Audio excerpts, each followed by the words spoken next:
C'est la prunelle de Joël.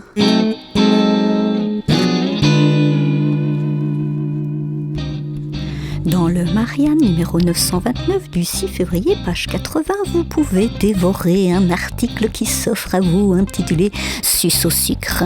Point d'exclamation. On nous explique, je cite, « Après le gluten et le lactose, le sucre est devenu le nouveau Satan ».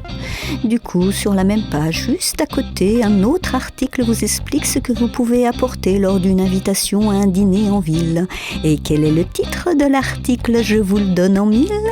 Je vous ai apporté des bonbons. Et non, justement pas. Il faut suivre un peu. Je vous ai apporté une plante en pot.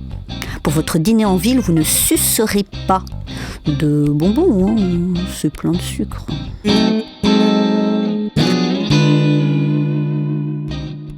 Dans le Paris Match numéro 3430 du 12 février, page 60, vous pourrez aller lire, si c'est votre truc, hein, vous n'êtes franchement pas obligé, hein, un article intitulé « Le plus jeune entrepreneur d'Europe à 15 ans. Il est la coqueluche des conférences internationales ». Eh bien, en regardant la photo de Jordan prise par Philippe Petit, je n'aurais pas forcément écrit ça, mais plutôt le plus jeune entrepreneur d'Europe à 15 ans. Oui, ça ne fait aucun doute, on a bien compris. Il est aux conférences internationales, ce qu'est Photoshop à Philippe Petit, incontournable. Oui, parfaitement, pour faire bien ressortir les boutons d'acné. Sérieusement, je serai Jordan, je porte plainte pour abus de boutons sur photo. Monsieur Philippe Petit, le photographe, c'est petit ce que vous avez fait à ce petit. Étaler à outrance de l'acné sur le visage d'un ado qui n'a rien demandé, tout ça juste pour bien marquer le fait qu'il a 15 ans et a déjà créé 2 sociétés. Vous imaginez les mêmes boutons d'acné sur le visage de Louane en couverture de Paris Match, hein ?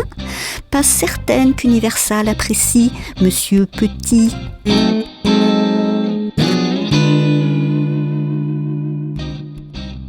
Et maintenant, si je regroupe 3 articles de 3 magazines différents, il n'y a pas quelque chose qui vous interpelle ? Écoutez bien. Dans l'Express numéro 3319 du 11 février, page 22, on nous apprend que Martine Aubry aurait préféré déjeuner avec Jean-Marc Ayrault plutôt que voyager avec Emmanuel Valls. D'accord ? Premièrement. Ensuite, dans le Psychologie numéro 348 de février, il y a un dossier en couverture intitulé « Que vous dit votre inconscient ?» D'accord ? Et enfin, dans le Biba numéro 421 de mars, on peut lire un article page 60 intitulé « Objectif plaisir ». Alors, vous voyez ? Mais si, Martine Aubry a choisi l'objectif plaisir, guidée par son inconscient.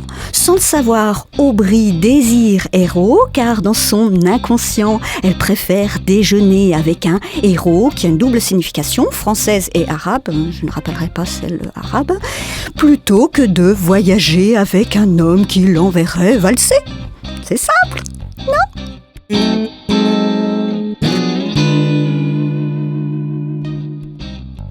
Dans Ici Paris, numéro 3632 du 11 février, 1,30 € seulement, pas certaine que ça vaille plus, on peut lire, mais c'est pas obligé du tout, hein, un titre terrible en blanc petit. Le chanteur a décidé de changer de vie, 3 petits points. En plus gros, en jaune, Johnny et Laetitia. Et en très gros, en rouge, la séparation, point d'exclamation. Bon, on se calme.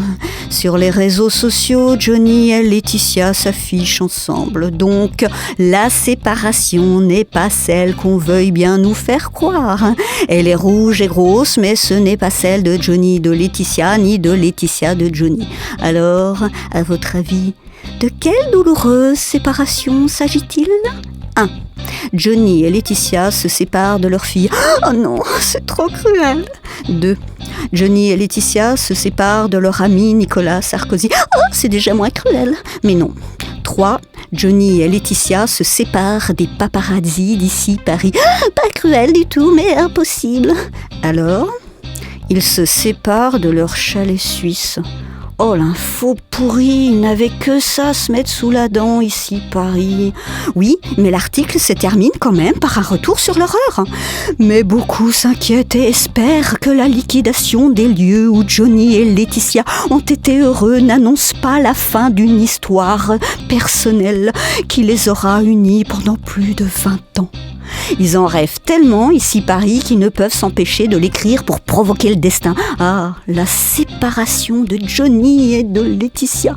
Oh, pour une fois, ici Paris ne serait pas obligé de jouer sur les mots pour attirer le lecteur avide d'atroces nouvelles.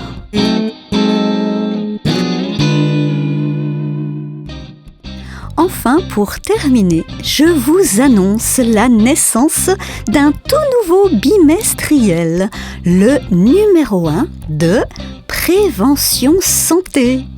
J'ai donc lu de jolis articles sur les allergies, la conjonctivite, les mycoses, l'AVC et le cancer de la peau. Et ces 2 millions de nouveaux cas par an dans le monde, ces 200 000 mélanomes malins, ces 60 000 nouveaux carcinomes, ces 8 000 personnes touchées, ces 1 500 décès par an et ces 10% de cas en plus chaque année. Et en plus, j'ai payé 5,90 € pour lire ça. Je ne sais pas de quelle santé ils font la prévention, mais ce qui est certain, ce n'est pas de ma santé mentale. Je suis toute déprimée, voilà.